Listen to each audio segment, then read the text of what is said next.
रजत सेठी, सिर्फ प्रधानमंत्री मोदी के नाम पर ही ओबीसी वोट बैंक आता रहेगा?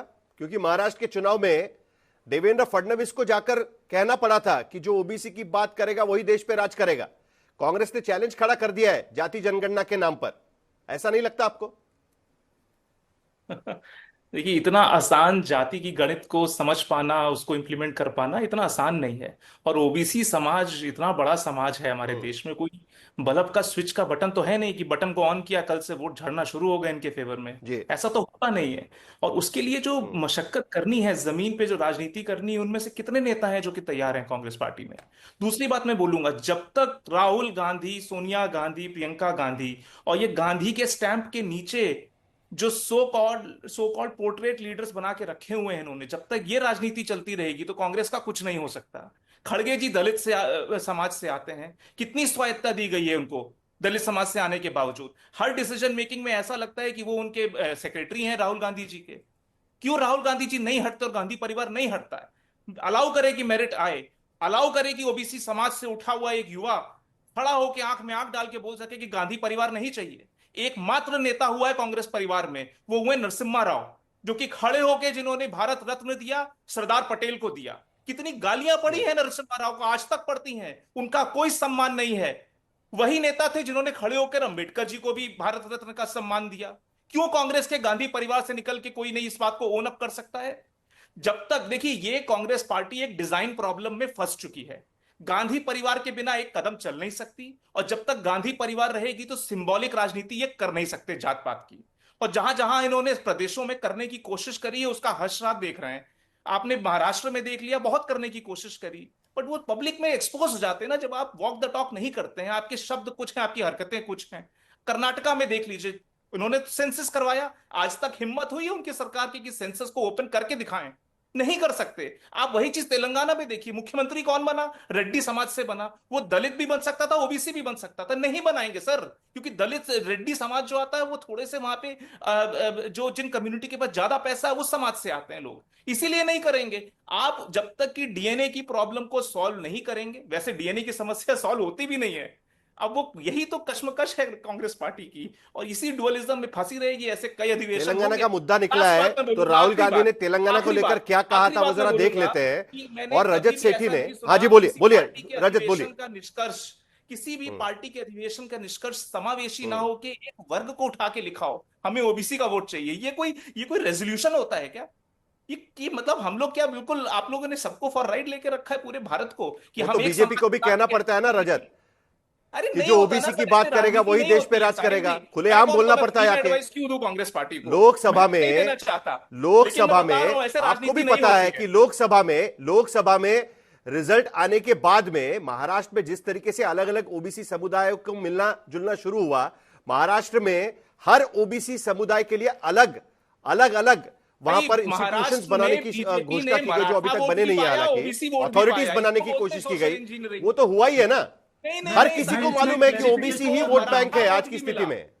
बट साहिल जी, बीजेपी को मराठा वोट भी मिला और ओबीसी भी मिला। यही तो सबसे ज्यादा खूबसूरती है जो कि अभी भी अनपैक कर रहे हैं, समझ नहीं आ रहा। आप 5 दशक पुराना खाम का चलिए एक वो बार जरा क्या सुना देते फॉर्मूला हैं लेकर कि आएंगे राहुल अगले गांधी ने छठे सदी में, चलेगा कैसे तेलंगाना चलेगा? में जो जातीय आरक्षण को लेकर अभी बयान दिया है, वो क्या बोला है वो जरा एक बार सुन लेते हैं। उसके बाद जल्दी से आशुतोष से मुझे एक प्रतिक्रिया लेनी है। राहुल गांधी ने क्या बोला वो सुन लेते हैं एक बार।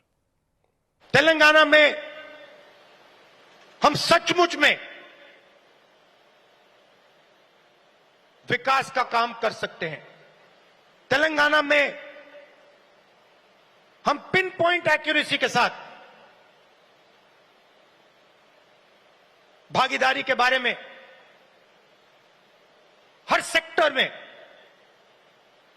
आपको बता सकते हैं। और मैं खुश हुआ कि जाति जनगणना होने के एकदम बाद हमारे चीफ मिनिस्टर ने और हमारी टीम ने ओबीसी रिजर्वेशन को 42% तक पहुंचा दिया है।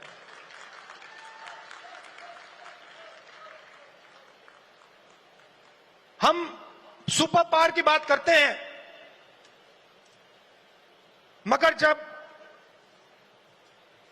धन की बात होती है, भागीदारी की बात होती है, कॉर्पोरेट इंडिया की बात होती है, चाहे प्राइवेट अस्पताल हो, प्राइवेट एजुकेशन सिस्टम हो, 90% उसमें है ही नहीं।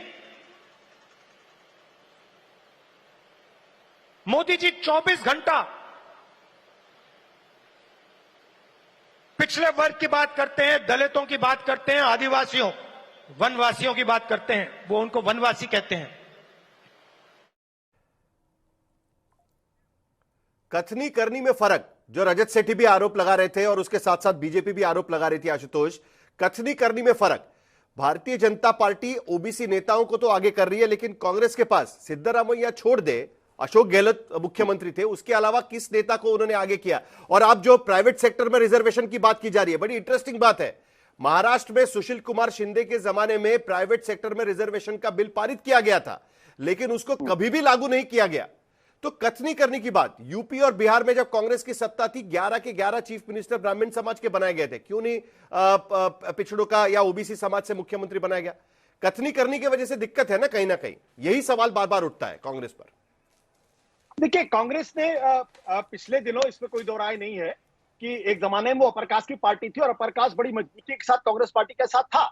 आप उत्तर प्रदेश में अगर आप चले जाएं तो मुख्यमंत्रियों की एक लंबी कतार है जो अपर कास्ट के मुख्यमंत्री थे। उसमें चाहे कमलापत त्रिपाठी का जिक्र कर ले, नारायण दत्त तिवारी का जिक्र करते हैं, वीरभद्र सिंह का जिक्र कर ले, सारे अपर कास्ट के थे। लेकिन मैंने कहा कि 2019 के बाद से कांग्रेस पार्टी में एक बड़ा बदलाव आया है। आप देखिए, आज की तारीख में कांग्रेस पार्टी के अध्यक्ष एक दलित है। बिहार के अंदर जो नए पीसीसी अध्यक्ष का नाम रखा गया वो भी एक दलित है।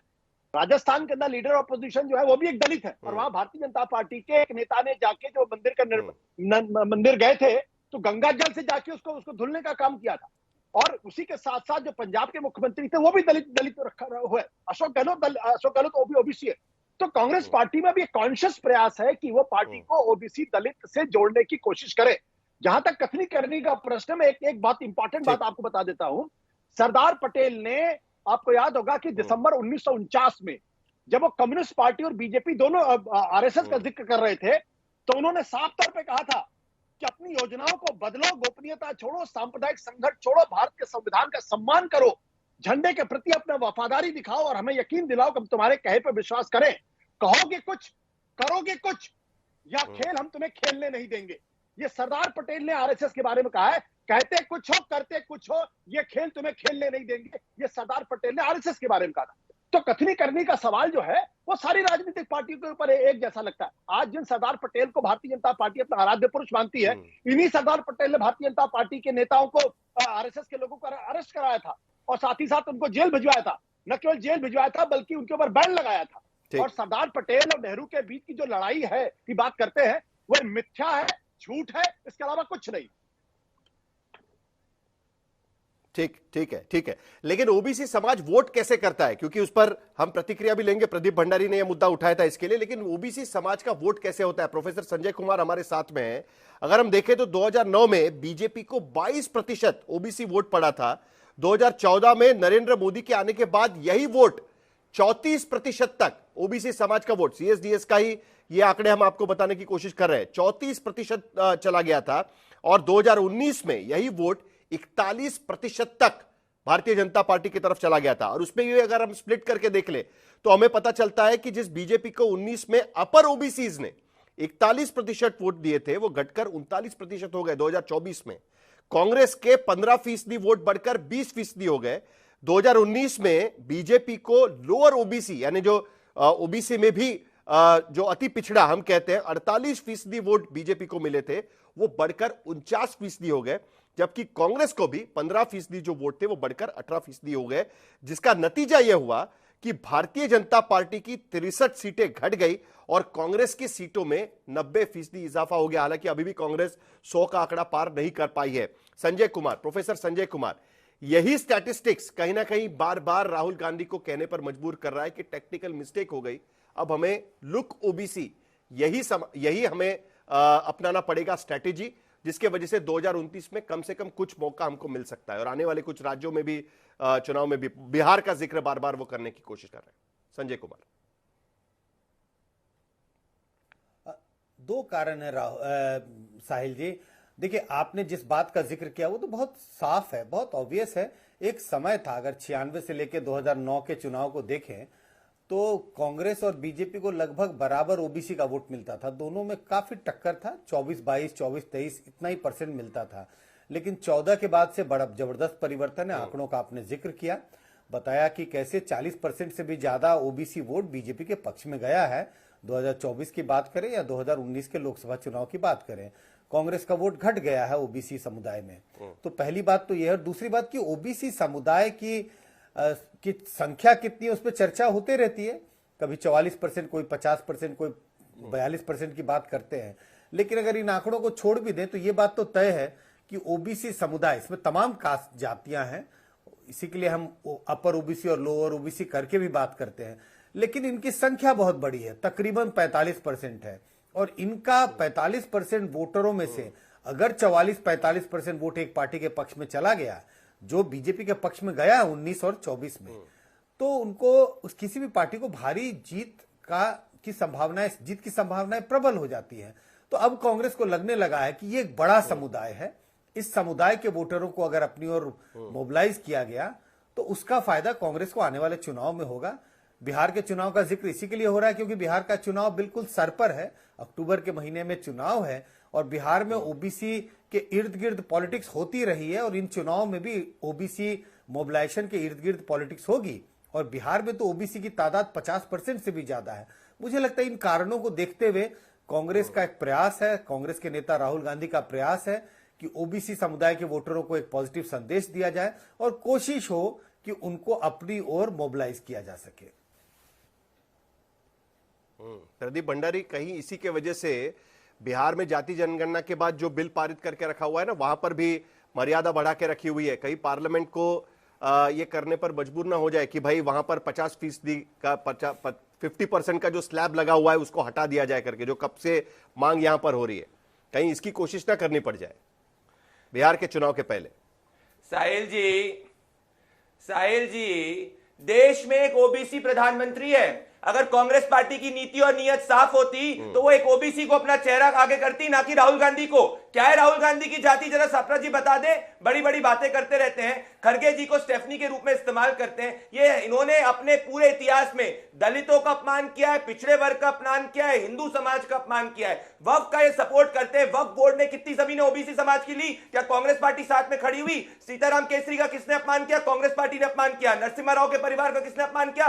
कांग्रेस पार्टी ने अपमान किया। 50 साल तक ओबीसी समाज को किसने कॉन्स्टिट्यूशनल स्टेटस नहीं दिया? कांग्रेस पार्टी ने दिया। अगर इनकी नीति साफ होती तो देश की जनता ने इनको 250 बार मुख्यमंत्री बनाने का मौका दिया। 70 सालों में ओबीसी समाज से सिर्फ और सिर्फ 43 मुख्यमंत्री बनाए, 17%। हमने 30% बढ़ाए। आशुतोष जी के कांग्रेस के डिफेंस में मैं आऊंगा, वो सापरा जी से बेहतर कांग्रेस को डिफेंड कर रहे हैं। पहले मैं सापरा जी को रिस्पॉन्ड कर रहा हूं। अब मैं दूसरी बात आपको करना चाहता हूं। आप मुझे बता दीजिए साहिल जी, देश के अंदर एससी डोमिनेटेड सीट्स में भारतीय जनता पार्टी लीड कर रही है। एसटी डोमिनेटेड सीट्स में उठाइए डेटा, हम लीड कर रहे हैं। ओबीसी डोमिनेटेड सीट्स के अंदर उठाइए डेटा, हम लीड कर रहे हैं। तो हमको तो हर समाज का वोट मिल रहा है। कांग्रेस पार्टी तो किसी समाज का वोट नहीं मिल रहा, इसीलिए वो हिंदू समाज को जाति के अंदर बांटने की बात करती है। और आगे मैं बताना चाहता हूं, आशुतोष जी झूठ अलग लेवल का, सप्रा जी रिस्पॉन्ड करिए। राहुल गांधी और आशुतोष जी में अगर नहीं, मुझे आशुतोष जी को रिस्पॉन्ड करना है। आशुतोष जी ने बोला सरदार पटेल को कोलत नहीं। सापरा जी 10 सेकंड।